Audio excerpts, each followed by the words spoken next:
It was an adventure, always, but the miles and the fatigue were worth it.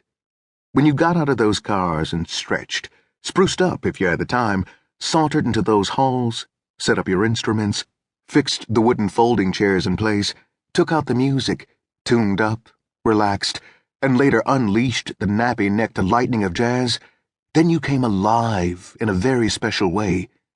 Then glamour, grace, and audacity could ramble from your instruments. Then your mind could shine like Klondike gold. Kansas City, for these men and many others, was home base. For years, it had been a wide-open city, thanks to the power of local gangsters and the corruption of boss Tom Pendergast's regime. And in that time, the city had become a hotbed of thrilling bandstand creativity. By 1941, however, Pendergast had been fitted for a prison suit, and the vibrant glare of KC nightlife was in decline. Now the music was starting to drift away from the city, flowing west, north, and east with the musicians. These players had known no depression in Kansas City, no lack of work. Throughout the late 1920s and the 1930s, they had been free to play, compete, and party around the clock. In that boom town for jazz, motherloads of style and gushers of swing were mined and brought in, if not nightly, then with enough consistency to make way for a newly textured pressure on the rhythm, a southwestern swing that celebrated the soul, as well as the coos, the calls, the cries, and the lamentations of the flesh in pulsive time. These particular musicians, those who were sitting outside that rooming house in Des Moines, were raring to go east, to New York and the big time. But for now, they were pulling tenor saxophonist Bob Dorsey by the tail. They were reminding him, in excruciating detail, how they'd torn the pants off that Nat Towles band he was a member of, tore them off in Omaha and Lincoln. You do remember Omaha and Lincoln, don't you? Seem like I hear silence over there. Cat got your tongue? Shall we remind you? Not left with a patch to cover their collective cracks. Yes. Dorsey remembered the regret and humiliation those Kansas City players had heaped upon them.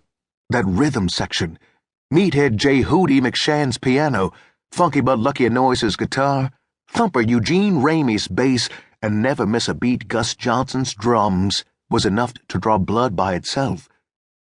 Then there were those improvised on the spot, short, repeated phrases known as riffs, jabbing like a boxer's left hand, and the sweltering combinations dealt by that alto saxophone, which had floored them for the count.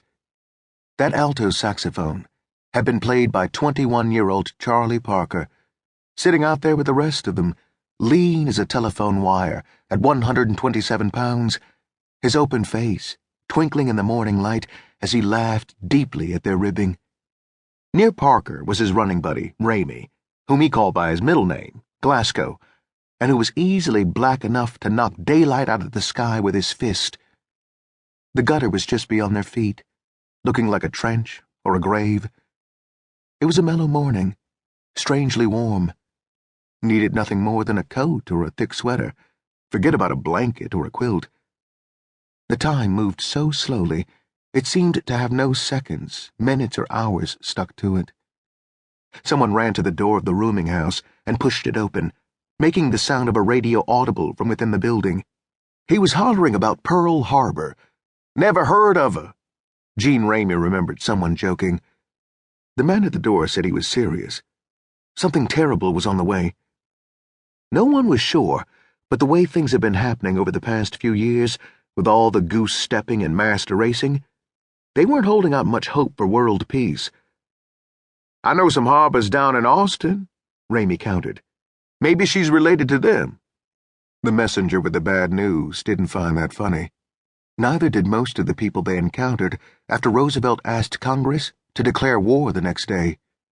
In the days that followed, the musicians all heard variations on the same refrain. You niggas better get ready to trade them horns for rifles. The rest of the country may have been gearing up for war, but these musicians, known as the J. McShann Orchestra, had been at war most of their professional lives. They were jazzmen, and that meant fighting with many a rival band for the affection of the dancers and fighting with other individual